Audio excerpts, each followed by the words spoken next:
الحمد لله نحمده ونستعينه ونستغفره ونعوذ بالله من شرور أنفسنا ومن سيئات أعمالنا من يهده الله فلا مضل له ومن يضلل فلا هادي له وأشهد أن لا إله إلا الله وحده لا شريك له وأشهد أن محمدًا عبده ورسوله أما بعد فإن خير الحديث كتاب الله وخير الهدي هدي محمد صلى الله عليه وسلم وشر الأمور محدثاتها وكل محدثة بدعة وكل بدعة ضلالة وكل ضلالة في النار رب اشرح لي صدري ويسر لي أمري واحلل عقدة من لساني يفقهوا قولي اللهم انفعنا بما علمتنا وعلمنا ما ينفعنا وزدنا علما رب أوزعني أن أشكر نعمتك التي أنعمت علي وعلى والدي وأن أعمل صالحا ترضاه وأصلح لي في ذريتي إني تبت إليك وإني من المسلمين أعوذ بالله السميع العليم من الشيطان الرجيم بسم الله الرحمن الرحيم لقد أرسلنا نوحا إلى قومه فقال يا قوم اعبدوا الله ما لكم من إله غيره إني أخاف عليكم عذاب يوم عظيم قال الملأ من قومه إنا لنراك في ضلال مبين قال يا قوم ليس بي ضلالة ولكني رسول من رب العالمين أبلغكم رسالات ربي وأنصح لكم وأعلم من الله ما لا تعلمون۔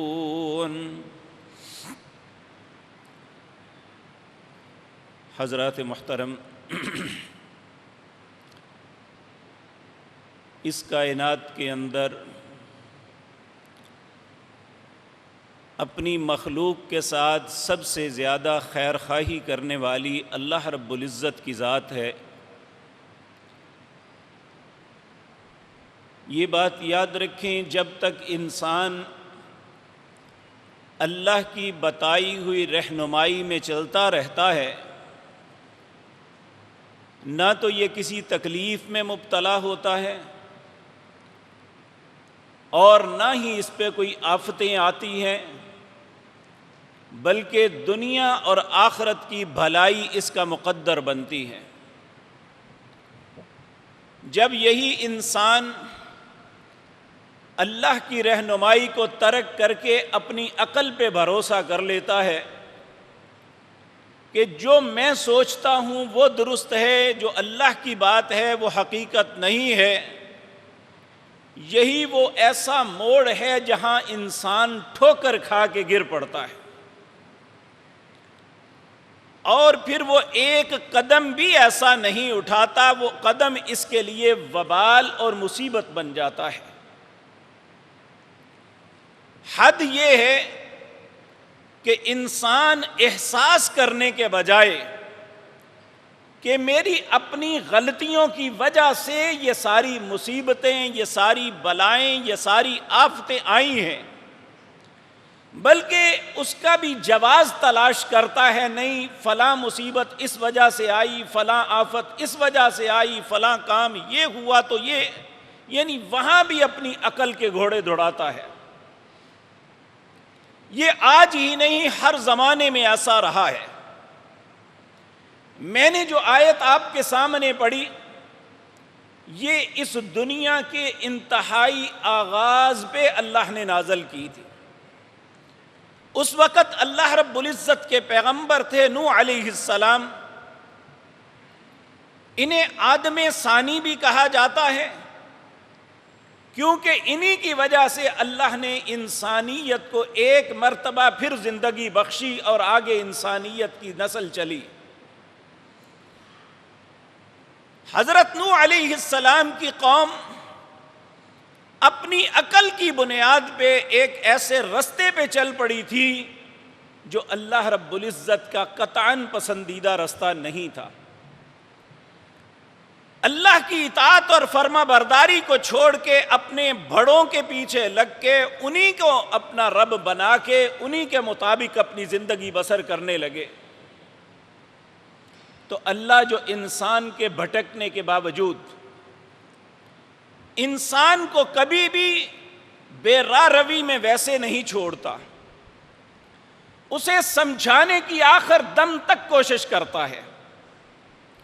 آپ دیکھیں کہ فرعون اللہ کے دشمنوں میں ایک بہت بڑا دشمن تھا اور اس کی اصلاح بظاہر ناممکن، لیکن پھر بھی اللہ نے اپنے نبی موسیٰ علیہ السلام کو کہا اذهب الى فرعون انه طغى فقل هل لك الى ان تزكى، اے موسیٰ فرعون کی طرف جا، شاید اسے سمجھ آ جائے، پاک ہو جائے۔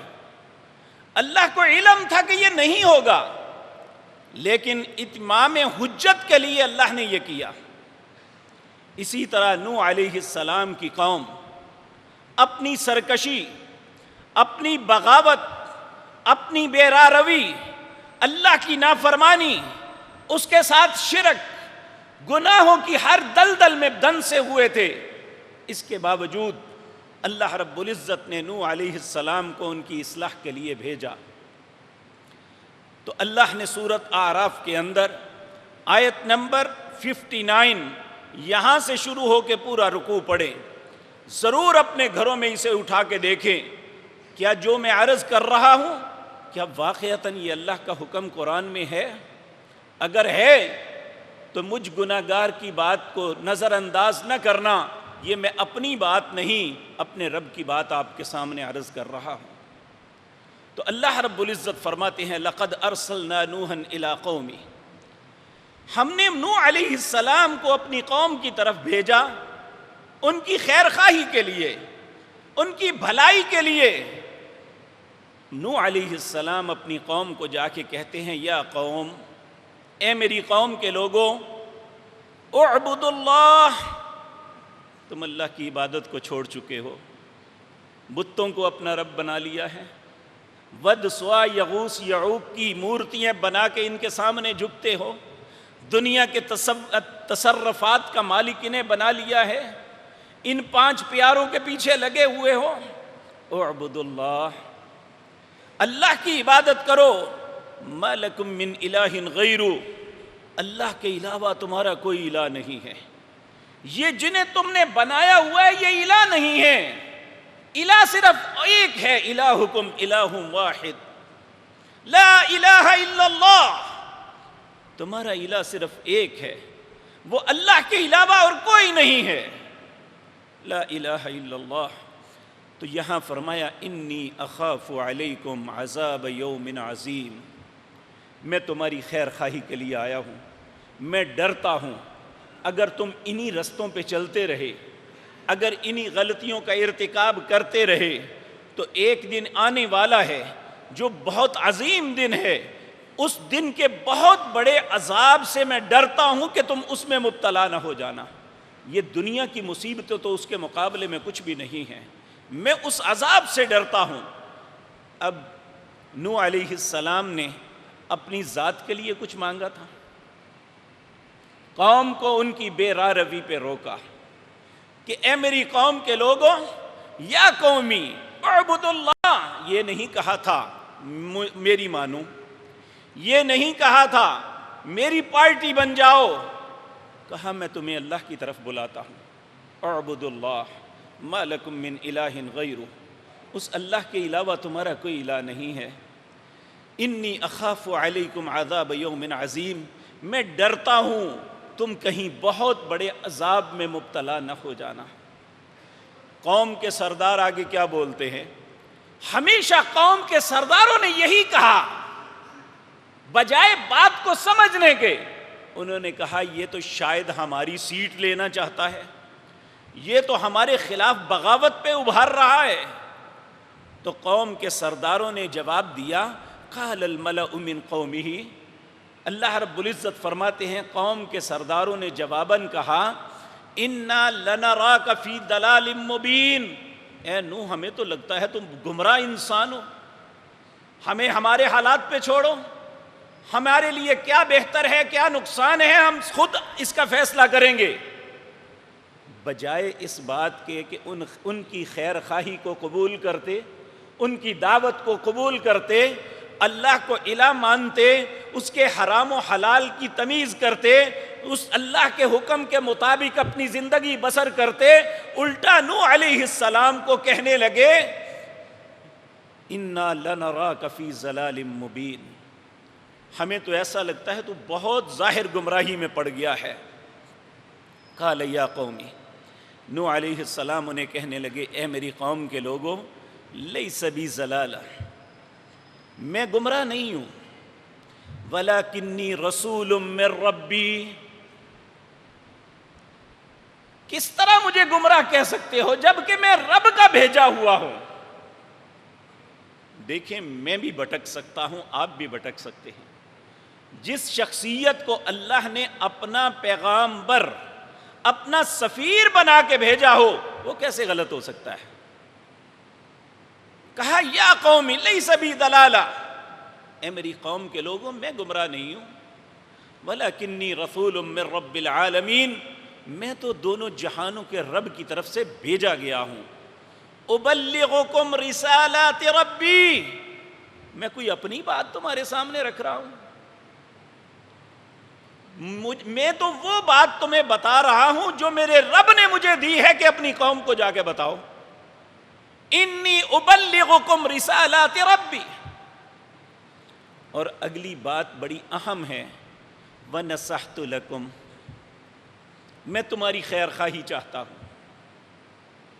ہر نبی اپنی قوم کی خیر چاہتا ہے، قوم اپنی خیر نہیں چاہتی. قومیں ہمیشہ گمراہی کی دلدل کی طرف بھاگتی ہیں. پیارے نبی جناب محمد الرسول اللہ صلی اللہ علیہ وسلم نے بھی ارشاد فرمایا، میری مثال اس طرح ہے کہ تم بھاگ بھاگ کے، جس طرح پروانے اس لائٹ کے پیچھے بھاگتے ہیں، جل جل کے مر کے ڈھیر لگ جاتے ہیں، لیکن پھر بھی وہ آ کے اسی پہ گرتے ہیں. کہا تمہاری مثال اسی طرح ہے، تم بھاگ بھاگ کے جہنم میں خود کود رہے ہو، میں تمہیں پیچھے سے پکڑ کے بچا رہا ہوں. تو اللہ کے نبی جو ہوتے ہیں سب سے زیادہ خیر خواہ ہوتے ہیں اپنی قوم کے. وہ ساری تکلیفیں اپنے اوپر اٹھا کے اپنی قوم کو مصیبتوں سے بچانے کی کوشش کرتے ہیں. وہ ہر مصیبت، ہر تکلیف خود اٹھا کے اپنی قوم کو تباہی سے بچانا چاہتے ہیں، لیکن قوم کو یہ بات عقل میں نہیں آتی. نوح علیہ السلام نے بھی کہا وَنَصَحْتُ لَكُمْ، میں تمہاری خیر خواہی چاہتا ہوں. وَأَنَا أَعْلَمُ مِنَ اللَّهِ مَا لَا تَعْلَمُونَ، جو اللہ نے مجھے علم دیا ہے تمہیں اس کا علم نہیں ہے. مجھے حق کا پتہ ہے، میں جانتا ہوں. حضرت ابراہیم نے بھی اپنے باپ سے یہی کہا تھا کہ جو اللہ نے مجھے علم دیا ہے وہ آپ کو نہیں ہے، اس لیے آپ جھگڑا کر رہے ہیں. اسی طرح نوح علیہ السلام نے بھی اپنی قوم سے کہا وَأَعْلَمُ مِنَ اللَّهِ، جو اللہ نے مجھے بتایا ہے، جو اللہ نے مجھے علم دیا ہے، جو رستہ مجھے دکھایا ہے، مَا لَا تَعْلَمُونَ، تم نہیں جانتے. تو اس کے جواب میں قوم نے کیا کیا؟ أُبَلِّغُكُمْ رِسَالَاتِ رَبِّي وَأَنصَحُ لَكُمْ وَأَعْلَمُ مِنَ اللَّهِ مَا لَا تَعْلَمُونَ. پھر نوح علیہ السلام قوم سے کہتے ہیں اَوَعَجِبْتُمْ ان جاءکم ذکر من ربکم علی رجل منکم، کیا تمہیں اس بات پہ تعجب ہو رہا ہے کہ اللہ نے تمہیں میں سے ایک بندے کو چن لیا اپنی رسالت کے لیے اور اسے خبر دی، اور وہ اللہ کی خبر لے کے تمہارے پاس آیا ہے تاکہ تمہیں ڈرائے، وَلِتَتَّقُوا وَلَعَلَّكُمْ تُرْحَمُونَ، تاکہ تم بچ جاؤ، عذابوں سے بچ جاؤ، اللہ کے غضب سے بچ جاؤ، اللہ کے عذابوں سے بچ جاؤ اور اللہ تم پہ رحم کر دے۔ ہماری ڈیوٹی، ہماری ذمہ داری اس کے زیادہ نہیں ہے کہ تمہیں بچانا چاہتے ہیں، اس رستے پہ چلانا چاہتے ہیں جس رستے پہ اللہ رحم کرتے ہیں۔ لیکن قوم نے اس کے مقابلے میں کیا کہا؟ اللہ فرماتے ہیں فَكَذَّبُوهُ، یہ ساری باتیں، سارے دلائل، ساری خیر خواہی کی باتیں سننے کے باوجود فَكَذَّبُوهُ، انہوں نے جھٹلا دیا، ہم نہیں مانتے۔ آج بھی میرے بھائیوں اسی طرح یہی رویے چل رہے ہیں جو نوح علیہ السلام کی قوم میں تھے۔ آج انبیاء تو نہیں ہیں لیکن انبیاء کی دعوت تو ہے۔ پہلے انبیاء کی کتابیں نابود ہو گئی، لیکن جناب محمد الرسول اللہ صلی اللہ علیہ وسلم پہ نازل ہونے والی کتاب اسی طرح زندہ ہے، اسی طرح حق پہ ہے، اسی طرح صحیح حالت میں ہے جس طرح اللہ نے اپنے پیارے حبیب پہ نازل کی تھی صلی اللہ علیہ وسلم۔ اس کا ایک ایک لفظ ہماری رہنمائی کرتا ہے۔ شاید ایک باپ اپنے بچے کی انگلی پکڑ کے اس کی جوانی تک وہ رہنمائی نہ کر سکے جو قرآن ایک مسلمان کی رہنمائی کرتا ہے، لیکن اس کے لیے شرط یہ ہے کہ رہنمائی لینے والا کوئی ہو۔ جو بچہ بے وقوف میں باپ کی انگلی جھٹک دیتا ہے کہ مجھے تمہارے سہارے کی ضرورت نہیں ہے، وہ ساری زندگی بھٹکتا ہے۔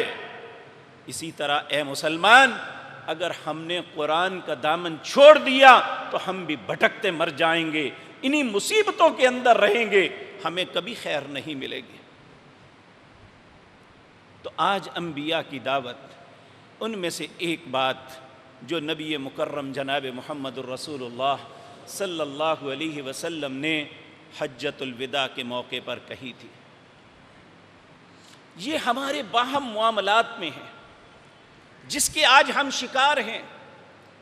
ہمارے دل ایک دوسرے کے لیے بغض سے بھرے ہوئے ہیں، ایک بھائی دوسرے بھائی سے بغض رکھتا ہے، ایک باپ کی اولاد ایک دوسرے سے نفرت کرتی ہے، اور بدقسمتی یہ کہ آج اولادیں ماں باپ سے نفرت کرتی ہیں یا ماں باپ اولادوں سے نفرت کرتی ہیں۔ ایسا کیوں ہوا؟ کیوں ہوا؟ یہ سوچنے کی زحمت نہ میں کرتا ہوں نہ آپ کرتے ہیں۔ حقیقت بات یہ ہے کہ ہم نے اس رستے کو چھوڑ دیا، اس خیر خواہی کو اپنانے کے لیے تیار نہیں ہیں جو ہمارے نبی جناب محمد الرسول اللہ نے ہمارے ساتھ کی۔ نبی مکرم نے ایک یونیورسل قانون بتا دیا، الدین نصیحہ، یہ دین خیر خواہی ہے۔ اگر خیر خواہی نہیں تو دین کیا ہے؟ اس کے پاس کون سا دین ہے؟ جبکہ دین سراسر خیر خواہی ہے تو ہم نے دین کا کرتا اپنے جسم سے اتار کے پھینک دیا کہ اس کی ضرورت نہیں، یہ تو ایک متروک چیز ہے، اور سمجھایا یہ گیا کہ اب دنیا جدت کے اندر ہے،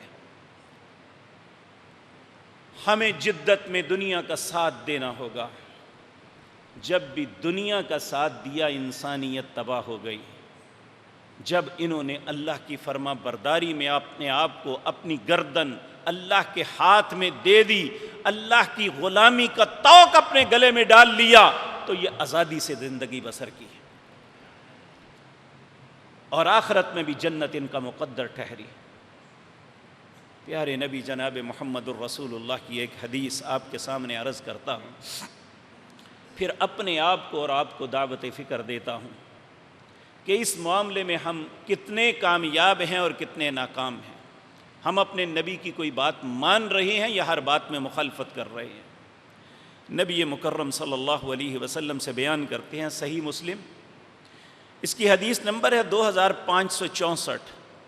حضرت ابو ہریرہ رضی اللہ تعالی عنہ اس حدیث کو بیان کرتے ہیں، کہتے ہیں قال رسول اللہ صلی اللہ علیہ وسلم، نبی مکرم جناب محمد الرسول اللہ صلی اللہ علیہ وسلم نے ہمیں کچھ باتوں سے منع کیا کہ یہ کام ہرگز نہیں کرنے، لیکن اگر آج میں اور آپ اپنے معاشرے کا جائزہ لیں گے، بلکہ اپنی ذات کا جائزہ لیں گے، ان میں کوئی بھی ایسی چیز نہیں جو ہمارے اندر موجود نہ ہو۔ جن باتوں سے منع کیا وہ کیا تھی؟ نمبر 1، نبی مکرم صلی اللہ علیہ وسلم نے حکم دیا لا تحاسدوا، حسد نہ کرنا، کیونکہ ہم سب برابر نہیں ہیں، نہ ہمارے چہرے ایک جیسے ہیں، نہ ہمارے رزق ایک جیسے ہیں، نہ عزتیں ایک جیسی ہیں، اور یہ ہم نے خود نہیں بنائے، یہ مختلف چہرے ہم نے خود نہیں بنائے۔ اگر کسی کا بہت خوبصورت چہرہ ہے تو اس بات پہ گمنڈ نہ کرے، بنانے والا تو اللہ ہے، تعریف تو اس کی ہوگی۔ تو اگر خدا نخواستہ کوئی ایک نارمل انسان ہے تو اسے دل برداشتہ نہیں ہونا، اس کے رب کی تقسیم ہے۔ اسی طرح اگر ایک کے پاس بہت رزق ہے، ایک کے پاس کچھ کم ہے، تو اللہ نے کہا وَلَا تَتَمَنَّوْا مَا فَضَّلَ اللَّهُ بِهِ بَعْضَكُمْ عَلَى بَعْضٍ، جو بعض کو بعض پہ فضیلت دی ہے تم اس کی تمنا نہ کیا کرو، ممکن ہے وہ تمہارے پاس ہوتا تو تمہاری ہلاکت کے لیے وہی کافی ہوتا۔ تو یہ اللہ کی تقسیم ہے، مال بھی ایک جیسا نہیں ہے۔ اسی طرح عزتیں ہیں، وَتُعِزُّ مَن تَشَاءُ وَتُذِلُّ مَن تَشَاءُ، کسی کو بہت زیادہ عزتوں سے نوازا، کسی کو پہچانتا کوئی نہیں ہے، یہ بھی اللہ کی تقسیم ہے۔ تو یہ ساری باتیں ذہن میں رکھیں کہ یہ اللہ کی تقسیم سمجھ کے، اگر کم ہے تو صبر کریں، اگر زیادہ ہے تو شکر کریں۔ لیکن ہوتا کیا ہے؟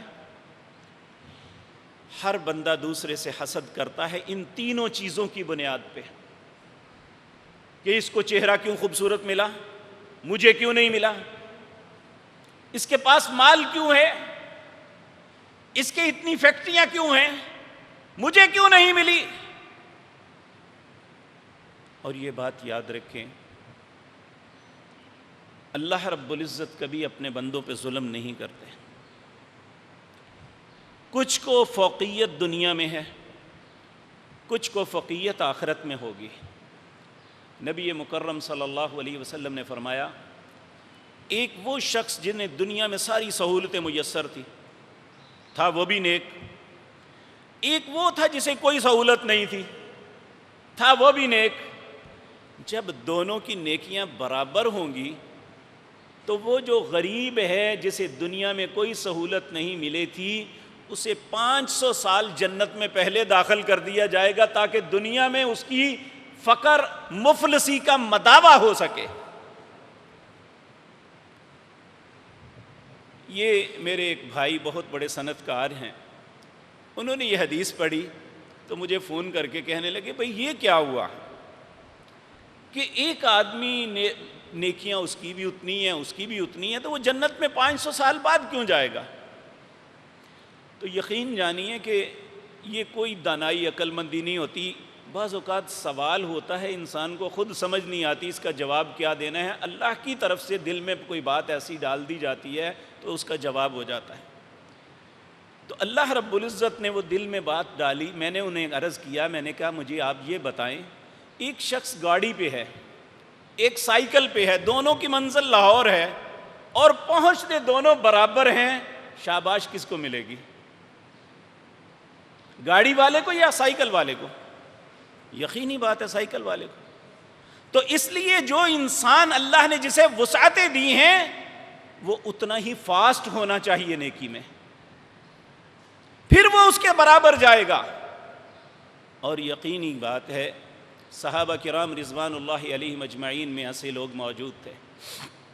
ایک دن نبی کریم صلی اللہ علیہ وسلم کی خدمت میں فقراء آئے، غریب لوگ آئے، کہنے لگے یا رسول اللہ صلی اللہ علیہ وسلم، یہ ہمارے بھائی جو ہیں اللہ نے انہیں مال سے، عزت سے نوازا ہے. ہم بھی نماز پڑھتے ہیں، یہ بھی نماز پڑھتے ہیں. ہم بھی روزہ رکھتے ہیں، یہ بھی روزہ رکھتے ہیں، یہاں تک تو برابر ہیں. لیکن ان کے پاس مال ہے، یہ خرچ کرتے ہیں، ہمارے پاس مال نہیں ہے، ہم خرچ نہیں کر سکتے. تو نبی مکرم صلی اللہ علیہ وسلم نے فرمایا کیا میں تمہیں ایسی بات نہ بتاؤں، تم وہ کرو تو ان کے مال کے خرچ کرنے کے برابر اللہ تمہیں اجر دے دے. انہوں نے کہا اسی لیے تو حاضر ہوئے ہیں کہ نیکی میں ہم پیچھے نہ رہ جائیں. تو نبی کریم صلی اللہ علیہ وسلم نے فرمایا ہر نماز کے بعد 33 مرتبہ سبحان اللہ، 33 مرتبہ الحمدللہ، 34 مرتبہ اللہ اکبر پڑھو گے، ان کے مال خرچ کرنے کے برابر، جبکہ تم نے کچھ نہیں خرچ کیا، صرف اللہ کی تعریف و توصیف کی، اللہ تمہیں ان کے برابر یا ان سے بہتر اجر دے دے گا. اب عمرا جو ہے وہ بھی نیکی میں پیچھے رہنے والے نہیں تھے. انہوں نے دیکھا یہ غریب لوگ بیٹھ کے پتہ نہیں انگلیوں میں کیا گنتے ہیں. انہوں نے ٹو لگانی شروع کر دی. بالآخر پتہ چل گیا کہ انہوں نے نبی کریم صلی اللہ علیہ وسلم سے یہ پوچھا تھا. نبی کریم صلی اللہ علیہ وسلم نے اس کے جواب میں یہ فرمایا اب وہ لوگ ہمارے خرچ کرنے کے برابر ہونے کے لیے یہ تسبیحات کرتے ہیں تو وہ عمرا نے بھی کرنی شروع کر دی. غریب لوگ پھر نبی کریم کے پاس آئے، آگے کہا یا رسول اللہ اب تو وہ بھی تسبیح کرنے لگے ہیں. تو آپ نے پھر فرمایا ذالک فضل اللہ یؤتی من یشاء، اب یہ اللہ کا فضل ہے، وہ جس کو دے دے.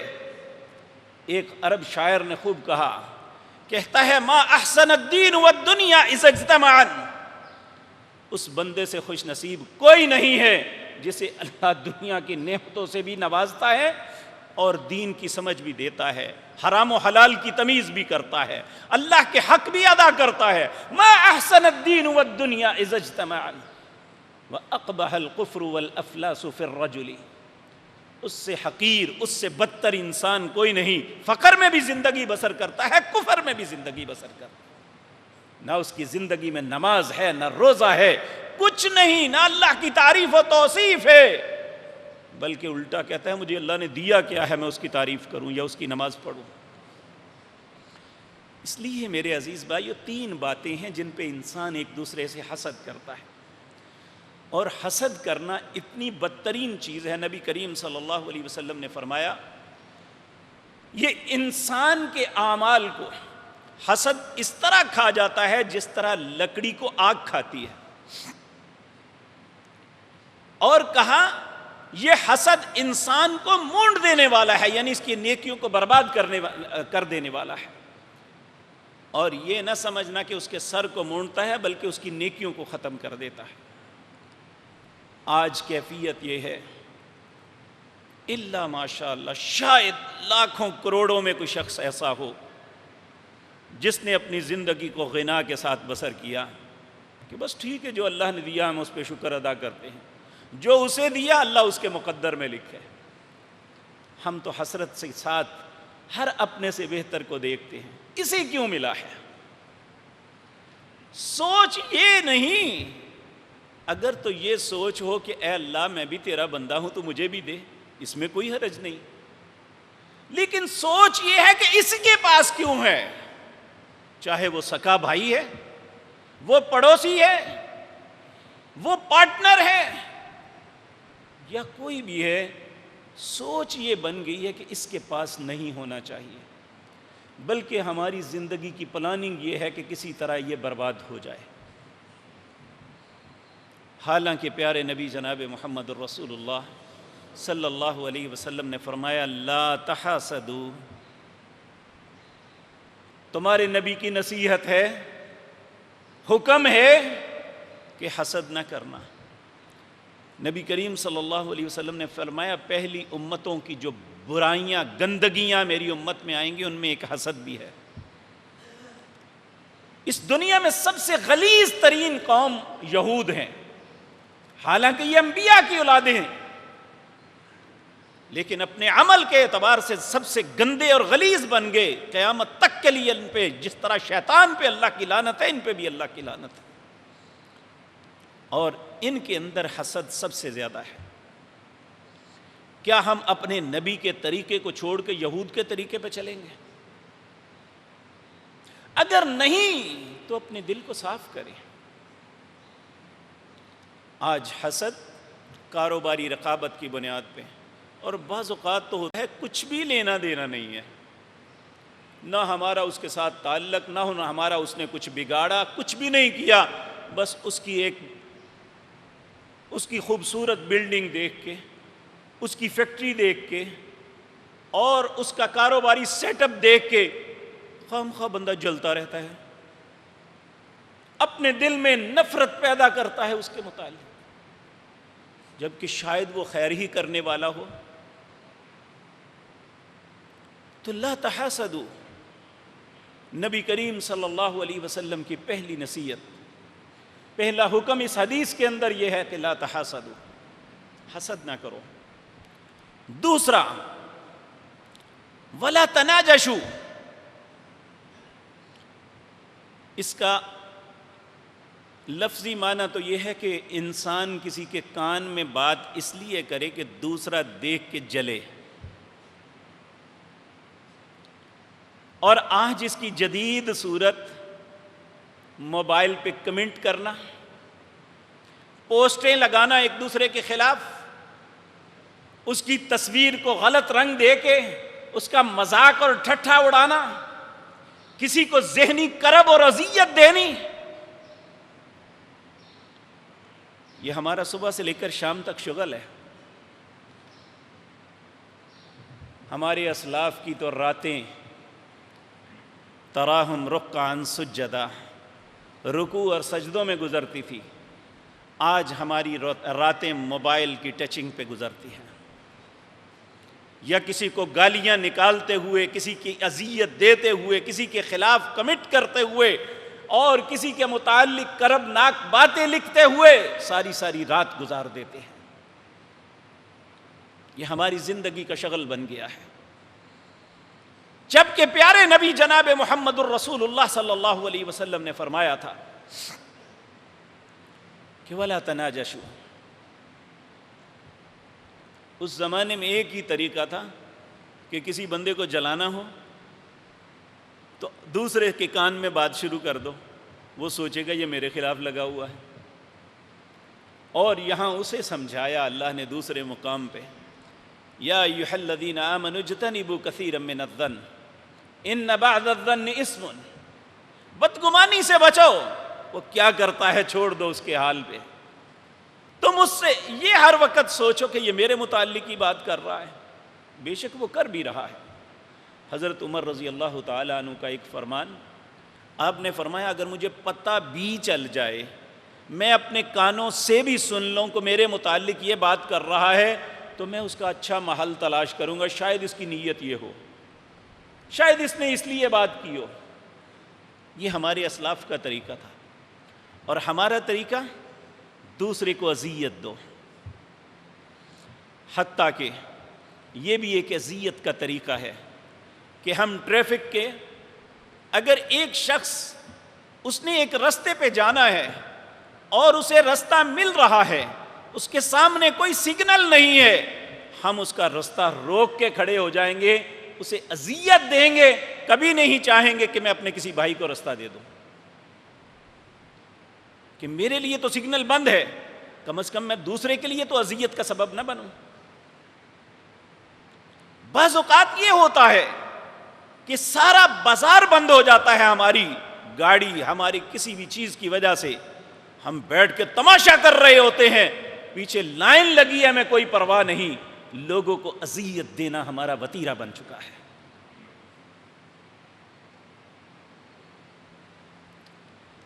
اور جنہیں اللہ نے منصب دیے ہوئے ہیں، جن کی قلم یا ہاتھ میں کوئی قوت دی ہے، وہ پولیس ہے یا بیوروکریسی، ان کی پوری زندگی اس بات پہ گزر جاتی ہے کہ ہم لوگوں کو کس طرح کرب میں مبتلا کریں۔ یہ یقین جانیے ایسے ذلیل آدمی صرف اس لیے ہم پہ مسلط ہیں کہ ہم نے رسول اللہ کے طریقے کو چھوڑا ہوا ہے۔ جب ہم کسی کے لیے خیر نہیں کرتے تو ہمارے ساتھ بھی خیر نہیں ہوگی، جب ہم کسی کو رستہ نہیں دیں گے تو ہمارا رستہ بھی رکے گا، جب ہم کسی کے دل کو جلائیں گے تو ہمارا دل بھی جلے گا۔ یہ وہ باتیں ہیں جو معاشرے کا بگاڑ کا سبب ہیں اور اس طرف ہم توجہ نہیں دے رہے۔ اسی طرح میرے عزیز بھائیوں، پیارے نبی جناب محمد الرسول اللہ نے فرمایا ولا تباغضوا، تیسری بات، بغض نہ رکھو کسی کے متعلق۔ یہ بغض رکھنا کتنا بڑا گناہ ہے اور بغض نہ رکھنا کتنی بڑی نیکی ہے، اس ایک واقعے سے آپ اندازہ لگا لیں۔ حضرت انس بن مالک رضی اللہ تعالیٰ عنہ فرماتے ہیں، ایک دن ہم رسول اللہ صلی اللہ علیہ وسلم کے ساتھ مسجد نبوی میں بیٹھے ہوئے تھے۔ آپ نے فرمایا ابھی تمہارے اندر ایک شخص آئے گا جو جنتی شخص ہے، میں اس کے متعلق جنت کی بشارت دیتا۔ کہتے ہیں تھوڑی دیر گزری، ایک شخص وہ وضو کے ساتھ، اس کے بال گیلے تھے، داڑھی سے وضو کے قطرے گر رہے تھے، بائیں ہاتھ میں جوتا تھا، وہ مسجد میں داخل ہوا، ہم نے اسے دیکھا، وہ ایک انصاری صحابی تھا۔ کہتے ہیں پھر دوسرا دن آیا، ہم نبی کریم کی معیت میں بیٹھے ہوئے تھے، آپ نے پھر فرمایا ابھی تمہارے اندر ایک شخص آئے گا جس کی جنت کی ضمانت میں دیتا۔ دوسرے دن پھر وہی شخص آیا، کہتے ہیں ہمیں بڑا تعجب ہوا۔ تیسرے دن پھر ایسا ہوا، 3 دن مسلسل آپ فرماتے رہے کہ ابھی تمہارے اندر ایک جنتی آئے گا۔ جب یہ مجلس ختم ہوئی، ان صحابہ میں ایک نوجوان تھے جن کا نام عبداللہ بن عمر بن عاص رضی اللہ تعالیٰ عنہ، یہ بڑے ہی نیک صحابی تھے، بڑے دانا اور عقل مند تھے۔ ان کے متعلق سیدنا ابو ہریرہ نے کہا تھا کہ اللہ کے رسول کی سب سے زیادہ احادیث مجھے یاد ہیں، مجھ سے زیادہ اگر کسی کو کچھ آتا ہے تو وہ عبداللہ بن عمر بن عاص ہیں۔ کیوں؟ لِأَنَّهُ يَكْتُبُ وَلَا أَكْتُبُ، وہ لکھنا جانتے ہیں، میں لکھنا نہیں جانتا۔ پھر بعد میں انہوں نے بھی لکھنا سیکھا۔ بہرحال یہ عبداللہ بن عمر بن عاص رضی اللہ تعالیٰ عنہ یہ بڑے ہی پارسا انسان تھے۔ یوں تو سارے ہی صحابہ ایک سے ایک بڑھ کے تھے، لیکن صحابہ کے اندر نیکی کا جذبہ بڑا تھا۔ ان کے ذہن میں ایک پلاننگ آئی، یہ باہر نکل کے اس انصاری صحابی کو کہنے لگے چچا میرے باپ سے میرا کلیش ہو گیا ہے، میں نے قسم اٹھائی ہے کہ میں نے 3 دن تک اپنے گھر نہیں جانا، کیا آپ مجھے اپنے گھر میں رکھ لیں گے؟ تو وہ ایک ایسا زمانہ تھا جس میں ہر بندے کے دل میں خیر تھی۔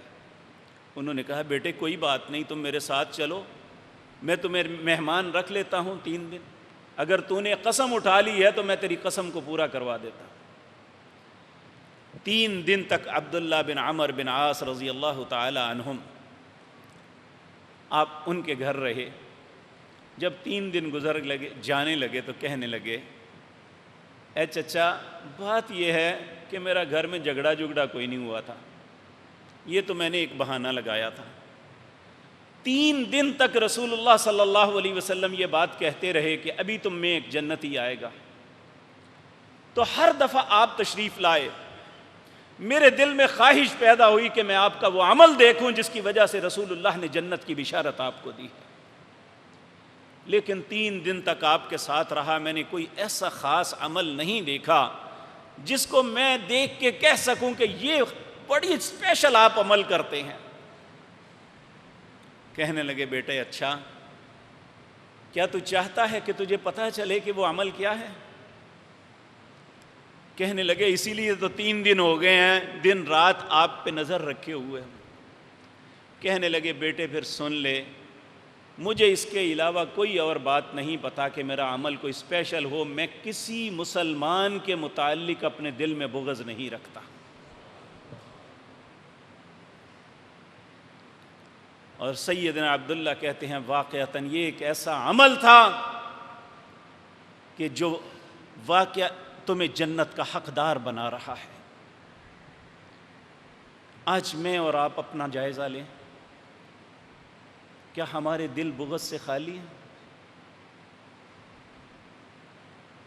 کسی نہ کسی کے متعلق سیاست دانوں نے ہمارے دلوں میں اتنا بغض ڈالا ہوا ہے کہ ہم ایک دوسرے سے اتنی نفرت کرتے ہیں کہ الیاذ باللہ ہر جھوٹ سچ دوسرے پہ گھڑتے ہیں، ہمارے مذہبی رہنماؤں نے اتنا لوگوں کے دلوں میں نفرت ڈالی ہوئی ہے کہ ہم ایک دوسرے کو مسلمان سمجھنے کے لیے تیار نہیں ہیں۔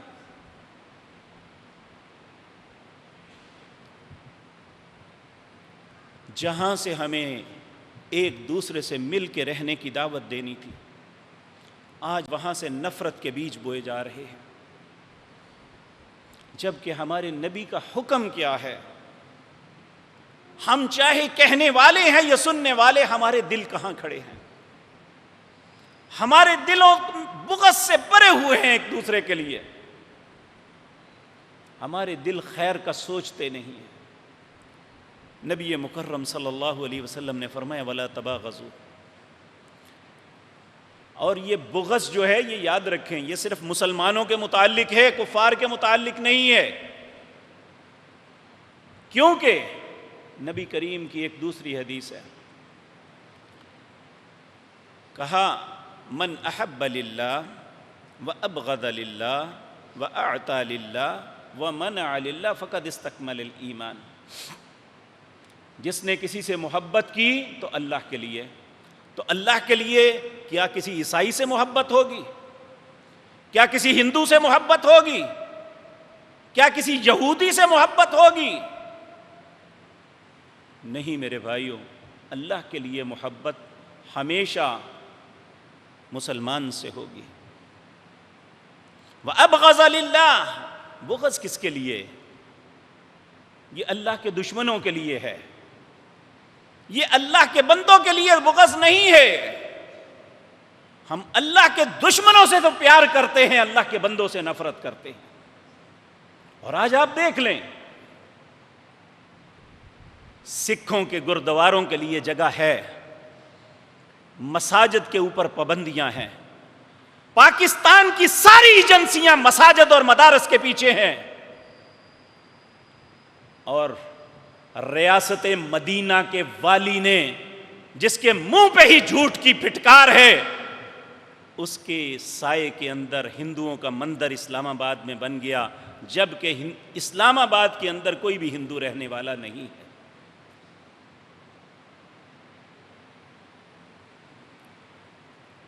تو میرے عزیز بھائیو، ہمیں سوچنا چاہیے کہ یہ آپ نے فرمایا وَأَبْغَضَ لِلَّهِ وَأَعْطَى لِلَّهِ، اگر کسی کو دینا ہے تو اللہ کا حکم سمجھ کے دو۔ وَمَنْعَ لِلَّهِ، کس سے ہاتھ روکنا ہے؟ یہ اللہ کا حکم دیکھو۔ فَقَدْ اسْتَكْمَلَ الْإِيمَانِ، تمہارا ایمان تب مکمل ہوگا جب محبت اور دشمنی اللہ کے حکم کے مطابق کرو گے۔ آج ہمیں یہ سبق سکھایا جاتا ہے کہ دیکھیں ان کے ساتھ نفرت کیوں، وہ بھی انسان نہیں ہے۔ اللہ رب العزت 28واں پارہ ہے، سورۃ ممتحنہ ہے، حضرت قد کانت لکم اسوۃ حسنۃ فی ابراہیم، لوگو تمہارے لیے ابراہیم نمونہ ہیں، والذین معہ، اور ان کے ساتھی بھی تمہارے لیے نمونہ ہیں، اذ قالوا لقومہ انا براء منکم ومما تعبدون من دون اللہ کفرنا بکم وبدا بیننا وبینکم العداوۃ والبغضاء ابدا حتی تؤمنوا باللہ وحدہ، تمہارے لیے ابراہیم نمونہ ہے، کس بات پہ؟ اذ قالوا لقومہ، جب انہوں نے اپنی قوم سے کہا انا براء منکم، ہم تم سے بیزار ہیں، نفرت کرتے ہیں، وَمِمَّا تَعْبُدُونَ، اور جن کی تم عبادت کرتے ہو ان سے بھی نفرت کرتے ہیں، کفرنا بکم، ہم انکار کرتے ہیں تمہارے کفر کا بھی اور تمہارے خداؤں کا بھی، وَبَدَا بَيْنَنَا وَبَيْنَكُمُ الْعَدَاوَةُ وَالْبَغْضَاءُ، اس وقت تک ہماری اور تمہاری عداوت رہے گی، ہمارے دلوں میں تمہارے لیے بغض رہے گا، حتی تؤمنوا باللہ وحدہ، جب تک تم اکیلے اللہ پہ ایمان نہیں لے آتے۔ ابراہیم کی زندگی ہمارے لیے نمونہ ہے، اور ہمیں سکھایا جاتا ہے کہ وہ اقلیت ہے، وہ تمہارے ساتھی ہیں۔ اللہ نے کہا ابراہیم کو دیکھو، ان کے ساتھیوں کو دیکھو، تمہارے لیے وہ اسوہ ہے، تمہارے لیے وہ نمونہ ہے۔ آج مسلمان سے لڑے، مسلمان سے بغض رکھے تو کسی کو غیرت نہیں آتی۔ اگر ایک ہندو کو یہ کہا جائے کہ تم بت پرستی چھوڑ دو، کہتے ہیں انہیں اپنا کام کرنے دو، تم اپنا کرو۔ سارے نبیوں کا مقصد کیا تھا آنے کا؟ پھر اگر یہ تمہاری عقل ہی ہوتی درست تو وَلَا تَبَاغَضُوا، بغض نہ رکھو۔ کس کے خلاف؟ مسلمان کے خلاف۔ سورۃ الفتح پڑھو، اس کی آخری آیات، محمد الرسول اللہ والذین معہ اشداء علی الکفار رحماء بینہم تراہم رکعا سجدا یبتغون فضلا من اللہ ورضوانا۔ اللہ تعریف کرتا ہے اپنے نبی اور ان کے ساتھیوں کی۔ کیا تعریف کرتا ہے؟ محمد الرسول اللہ، لوگو محمد اللہ کے رسول ہیں، والذین معہ، اور ان کے ساتھی، ان کی صفات کیا ہیں؟ اشداء علی الکفار، ان کے دل کفار کے لیے سخت ہیں، رحماء بینہم، آپس میں بڑے ہی رحم دل ہیں۔ اور ہم اس سے الٹے ہیں، آپس میں دشمنی، کفار کے ساتھ بڑی محبت۔ جس کو دیکھو ایک ہی بات، ہم سے تو وہ کافر اچھے۔ کہنے والے تیرے سے اچھے کافر ہو سکتے ہیں، انشاءاللہ ہمارے سے اچھا کوئی کافر نہیں ہے۔ تو میرے عزیز بھائیوں، چوتھی بات اللہ کے پیارے حبیب صلی اللہ علیہ وسلم نے یہ فرمائی، وَلَا تَدَابَرُوا، کسی کے خلاف تدبیر نہ کرو۔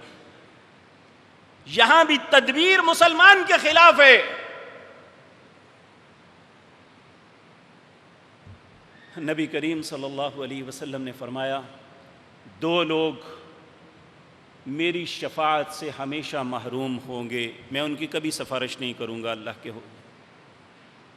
ان میں ایک وہ حاکم ہے جسے اللہ نے کوئی منصب دیا ہے، چھوٹا ہے یا بڑا،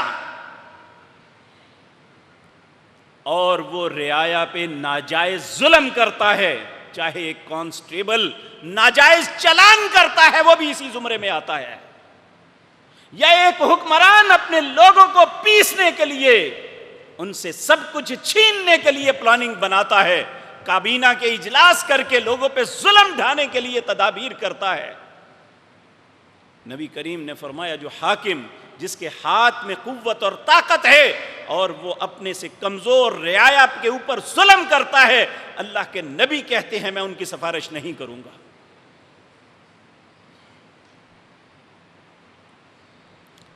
اس لیے میرے عزیز بھائیو، ہم چھوٹے ہیں یا بڑے، معاشرے کے جہاں بھی کام کر رہے ہیں، گندی تدبیر مسلمان کے خلاف نہ کرو۔ جو اللہ کے نبی صلی اللہ علیہ وسلم کو اپنا نبی مانتا ہے، جو اللہ کو اپنا واحد رب مانتا ہے، جو قرآن کو کتاب حق مانتا ہے، اس کے خلاف گندی تدبیر نہ کرو۔ اگر اس کے حق میں خیر کر سکتے ہو تو کرو۔ پھر آپ نے فرمایا، وَلَا يَبِيعَ بَعْضُكُمْ عَلَىٰ بَيْعِ بَعْضٍ، کسی کے سودے کے اوپر سودا نہ کرنا۔ اور ہم عموماً کرتے ہیں، کسی نے مکان خرید لیا یا کسی نے کوئی ڈھیری خرید لی، ہم نے سمجھا کہ یہ فائدہ اٹھا جائے گا، ہم اس کے پاس جا کے کہتے ہیں اس کا سودا کینسل کرو، میں اتنے زیادہ تمہیں دے دیتا ہوں۔ اللہ کے نبی نے کہا یہ حرام ہے، مسلمان کے سودے پہ سودا کرنا۔ اسی طرح مسلمان کسی جگہ اپنے بیٹے بیٹی کی شادی کر رہا ہے اور دوسرا دیکھ رہا ہے ان کا ہو رہا ہے تو وہ اپنا درمیان میں ڈال دے، یہ بھی حرام ہے اللہ کے نبی صلی اللہ علیہ وسلم کے نزدیک۔ اللہ اکبر۔ پھر اللہ کے نبی فرماتے ہیں، کونوا عباد اللہ اخوانا، اللہ کے بندو تم بھائی بھائی بن جاؤ۔ المسلم اخو المسلم، مسلمان مسلمان کا بھائی ہے، لا یظلمہ، مسلمان مسلمان پہ ظلم نہیں کرتا، منافق مسلمان پہ ظلم کرتا ہے۔ یہ مت سمجھو کہ ظلم کر رہا ہے وہ بھی مسلمان ہے۔ المسلم اخو المسلم، نبی مکرم صلی اللہ علیہ وسلم نے فرمایا مسلمان مسلمان کا بھائی ہے، لا یظلمہ، وہ اس پہ ظلم نہیں کرتا، ولا یخذلہ، اسے ذلیل نہیں کرتا، ولا یحقرہ، اسے حقیر نہیں جانتا۔ پھر آپ نے فرمایا التقویٰ ہاہنا، لوگو اللہ کا ڈر، تقویٰ خوف خدا یہاں پہ ہے۔ التقویٰ ہاہنا، التقویٰ ہاہنا، یشیر الی صدری، آپ نے اپنے دل کی طرف اشارہ کر کے کہا یہ زبانی کلامی باتیں تقویٰ نہیں ہیں، یہ زبان سے اپنی تعریفیں کرنا اس کا نام تقویٰ نہیں ہے، اپنی باتوں کو گنوانا اس کا نام تقویٰ نہیں ہے۔ تقویٰ تمہارے دل کے اندر ہے اور تقویٰ تمہارے عمل سے ظاہر ہوتا ہے۔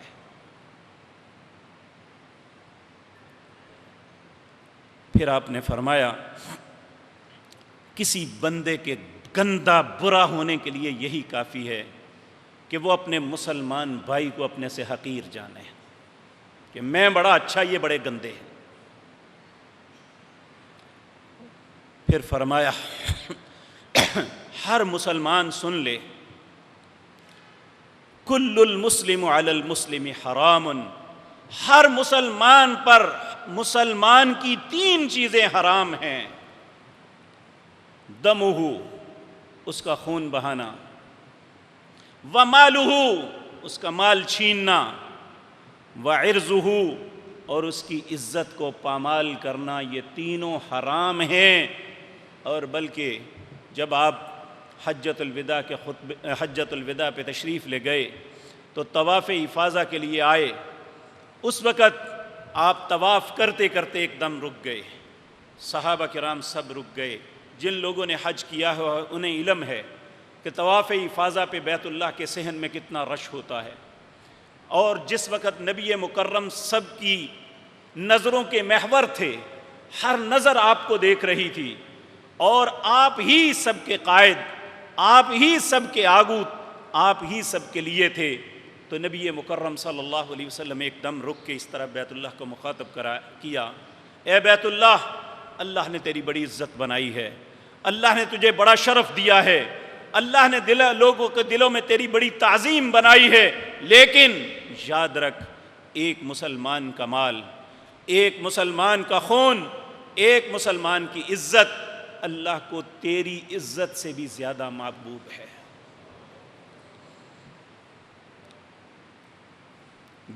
بیت اللہ کی اینٹ نکالنا تو بہت دور کی بات ہے، اس کی طرف بری نیت کرنا ہی، وَمَن يُرِدْ فِيهِ بِإِلْحَادٍ بِظُلْمٍ نُذِقْهُ مِنْ عَذَابٍ أَلِيمٍ، جو یہاں آ کے صرف برائی کا سوچے گا وہ بدترین عذاب سے نہیں بچے گا۔ تو جو مسلمان کے ساتھ یہ سب کچھ کرتا ہے اس کا کیا معاملہ ہوگا؟